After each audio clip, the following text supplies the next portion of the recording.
निजीकरण की आड़ में आरक्षण को खत्म कर रही है मोदी सरकार। जातीय पूंजीवादियों के डार्लिंग है प्रधानमंत्री नरेंद्र मोदी। विजय मानकर ने विश्वविख्यात अर्थशास्त्री थॉमस पिकेटी की बुक का उदाहरण देते हुए बताया असमानता बढ़ने के प्रमुख कारक। निजीकरण की आड़ में मोदी सरकार आरक्षण को खत्म करना चाहती है। सरकार आरक्षण व्यवस्था को खत्म करने के लिए सार्वजनिक उपक्रमों का जमकर निजीकरण कर रही है। ये कहना है एपीआई के राष्ट्रीय अध्यक्ष धीमान विजय मानकर का। उन्होंने फेसबुक संवाद कार्यक्रम के माध्यम से पूछे गए एक सवाल के जवाब में निजीकरण और आरक्षण पर विस्तृत विचार रखते हुए कहा कि निजीकरण के पीछे सरकार की क्या मंशा और सोच है, इसे समझना है तो विश्वविख्यात अर्थशास्त्री थॉमस पिकेटी की बुक आइडियोलॉजी एंड कैपिटलिज्म को पढ़ना जरूरी है। निजीकरण का एक ही मकसद है, सरकार और लोगों के अधीन वाले उपक्रमों को निकालकर प्राइवेट को देना। दुनिया के कई देशों में निजीकरण हुआ है, लेकिन भारत में सभी प्रकार के सार्वजनिक उपक्रमों का निजीकरण करना यह पूरी तरह गलत है। सरकार अंबानी, टाटा, मित्तल जैसे उद्योगपतियों के हवाले सार्वजनिक उपक्रमों को कर रही है। इससे आत्मनिर्भर भारत कभी नहीं बनेगा। उन्होंने मोदी सरकार पर तीखा हमला बोलते हुए कहा कि मोदी जातीय पूंजीवाद के डार्लिंग है। आरक्षण की नीति को डाइल्यूट करने के लिए ही सरकार यह सब कर रही है। हम इसके विरोध में हैं और इसके खिलाफ में निरंतर लोगों को जागरूक करने का प्रयास कर रहे हैं।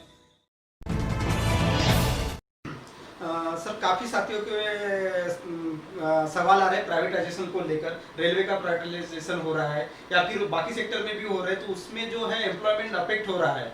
तो ये मोदी गवर्नमेंट किस तरह की नीतियों पे बढ़ रही है, क्या मॉडल देना चाहती है?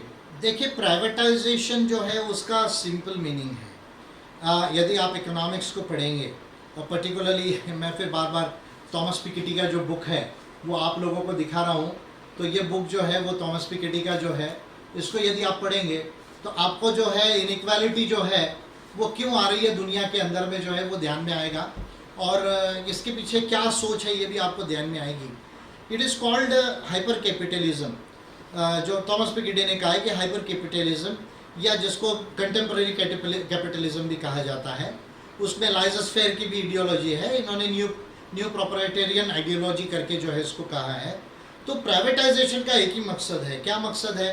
प्राइवेटाइजेशन का मकसद है पब्लिक प्रॉपर्टी को जो सरकार के अधीन है, लोगों के अधीन है, उसको निकाल के प्राइवेट को देना। ये पब्लिक प्रॉपर्टी है और ये पूरे दुनिया में हुआ। जब रोनाल्ड रीगन और मार्गरेट थैचर ने 1979 से जब ग्लोबलाइजेशन की शुरुआत हुई, उसके बाद पूरे दुनिया में हुआ। यहाँ तक कि चीन में भी ये बात हुई है, लेकिन चीन में पब्लिक प्रॉपर्टी का जो परसेंटेज है अभी वो 30% से थोड़ा ज़्यादा है, 31% के आसपास जो है वो पब्लिक प्रॉपर्टी अभी भी जो है वो चाइना के अंदर है। लेकिन भारत में हम देख रहे हैं कि अभी ऑर्डिनेंस फैक्ट्रीज़ का प्राइवेटाइजेशन करने की बात चल रही है, रेलवेज़ का प्राइवेटाइजेशन करने की बात चल रही है, पेट्रोलियम सेक्टर का जो है वो प्राइवेटाइजेशन करने की बात जो है वो चल रही है। और ये जो तमाम बातें चल रही है, एक तरफ तो मोदी सरकार कहती है, दो बातें कहती है, मेड इन इंडिया, आत्मनिर्भर भारत, ये दो चीज़ें कहती है। लेकिन जो भारत के लोगों की संपत्ति है उसको निकाल के अंबानी को, अडानी को और टाटा को, मित्तल को जो है वो देने में जो है वो मोदी की सरकार लगी हुई है। तो ये जो है दो मुंही सरकार है। ये जो है ये दो मुंही भी बोलना ठीक नहीं, ये 10 मुंह का सांप है। ये जो बीजेपी है ये 10 मुंह का सांप है। ये एक बात बोलेगा दूसरी बात करेगा, तो उस तरह की इसकी नीति है। तो आत्मनिर्भर भारत बोलते सही जो है प्राइवेटाइजेशन करना चालू किया रेलवेज का। आत्मनिर्भर भारत बोलते सही जो है जहाँ डिफेंस प्रोडक्शन हमारे देश में ज़्यादा होना चाहिए तो उसको जो है ऑर्डिनेंस फैक्ट्रीज का प्राइवेटाइजेशन की बात शुरू की। आत्मनिर्भर भारत बोलते सही जो है वो पेट्रोलियम सेक्टर का जो है, टेलीकम्युनिकेशन सेक्टर का जो है प्राइवेटाइजेशन की बात जो है वो शुरू की है। तो मैं ये समझता हूँ कि ये जो मोदी जी है, तो ये मोदी जी जो है is the darling of the caste capitalist of India. Modi ji जो है वो अंबानी के, अडानी के और इन लोगों के जो है वो प्रधानमंत्री है, वो देश के जो है वो लोगों के प्रधानमंत्री नहीं हैं। और मैं ये समझता हूँ कि अगर ऐसा होता है तो भारत में विषमता और ज़्यादा बढ़ेगी, और पर्टिकुलरली जो रिजर्वेशन से जो है जो बेनिफिट हुआ SC ST और OBC के लोगों का, वो जो है वो अफेक्ट करेगा।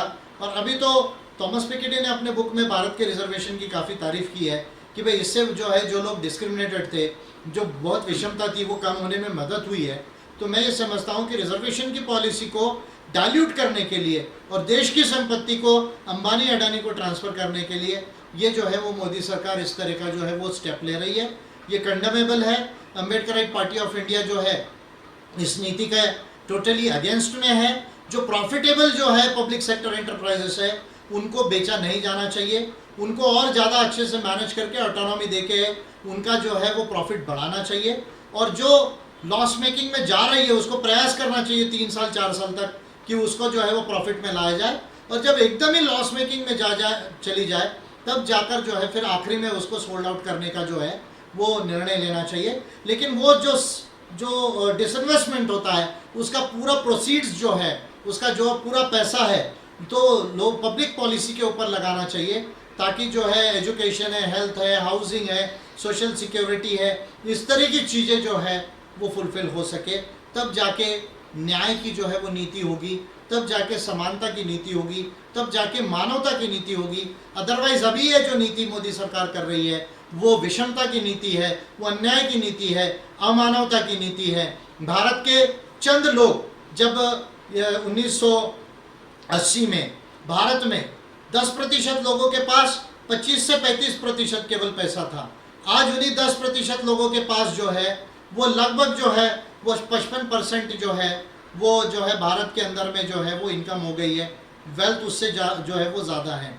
तो ये क्या शो करता है कि अमेरिका में 47% जो है ऊपर के 10% लोगों के पास 47% वेल्थ है, भारत में ऊपर के 10% लोगों के पास 55% से ज़्यादा जो है वो वेल्थ है। ये क्या शो करता है? ये शो करता है कि विषमता के मामले में हम अमेरिका से ज़्यादा विषम हैं, विषमता के मामले में हम चीन से ज़्यादा विषम हैं, जहाँ पर केवल 42% जो है लोगों 10% लोगों के पास 42% जो है वो इनकम है।